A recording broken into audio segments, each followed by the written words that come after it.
வணக்கம். ஷாயனம. தெய்வத்தை நினைக்க நினைக்க எனக்கு சோதனை அதிகமாக வருகின்றது. என்னன்னு தெரியல. நான் ரொம்ப கஷ்டப்பட்டுட்டு இருக்கேன். அந்த கஷ்டத்திலிருந்து மீண்டு வருவதற்கு என்ன வழி? ஆனால் என்னால் இறைவனை மறக்க இயலவில்லை. அவரை நினைக்காமல் இருக்க முடியவில்லை. இப்படி பலவிதமான குழப்பம், சந்தேகம். நாம் இறைவனை பிடிச்சுக்கிட்டதுனால தான் நமக்கு இவ்வளோ கஷ்டமா? அப்படிங்கிற ஒரு சந்தேகம் அவங்களுக்கு குழப்பமான ஒரு மனநிலையில் இருந்துகிட்ருப்பாங்க.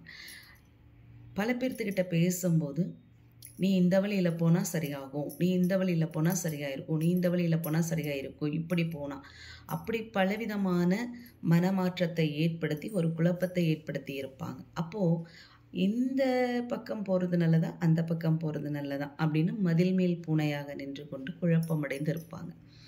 அப்படி இருப்பவர்களுக்கு உண்டான ஒரு சிறிய பதிவுன்னு சொல்லலாம்.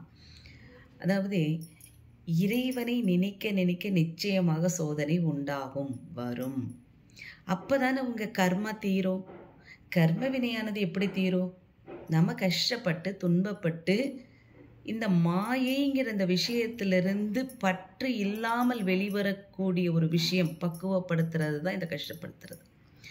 அப்போ அந்த துன்பத்தை கொடுக்கறது, கஷ்டப்படுத்துறது எல்லாமே எதனால்? நாம் இறைவனை நினைக்கிறதுனாலன்னு நினைக்கிறோம். அது தவறு.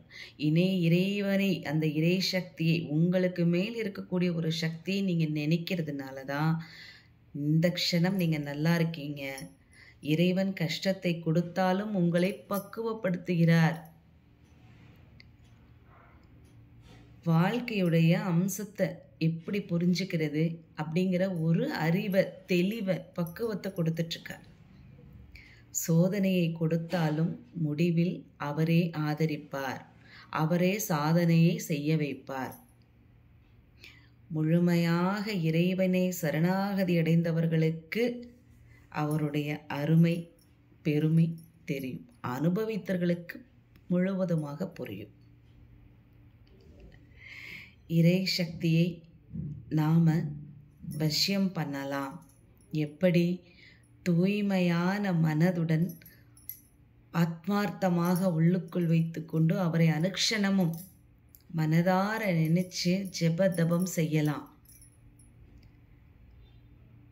ஆனால் மூலிகையாலோ மந்திரங்களாலோ அவரை ஆராதனை செய்யலாம், பூஜை செய்யலாம். இப்போது ஒரு நாயுருவி இலை, விபூதி பத்திரி இலை, வில்வ இலை, அரச மரத்து இலை, நெல்லி மரத்து இலை, வன்னி மரத்து இலை, இந்த மாதிரி மூலிகை இலைகளை வைத்து கொண்டு இறைவனை அர்ச்சனை செய்யலாம். நமக்கு பிடித்த மந்திரங்களை வைத்து ஆராதனை செய்யலாம். வசியம் என்பது இறைவனிடம் முழுமையாக தூய்மையான அன்புடன் அவருடைய திருவடியே சரணம் என்று அனுக்ஷணமும் இருப்பதுதான் வசியம், அன்பு செலுத்துவது. அதனால் சோதனையை கண்டு மனம் தளர வேண்டாம் யாரும். அந்த சோதனையை வெற்றிகரமாக முடித்து கொடுக்கக்கூடிய இறைவனும் அவரே. அவரே சோதனையை கொடுப்பார், சாதனையையும் செய்ய வைப்பார். மனம் கலங்க வேண்டாம். ஷாயனம்.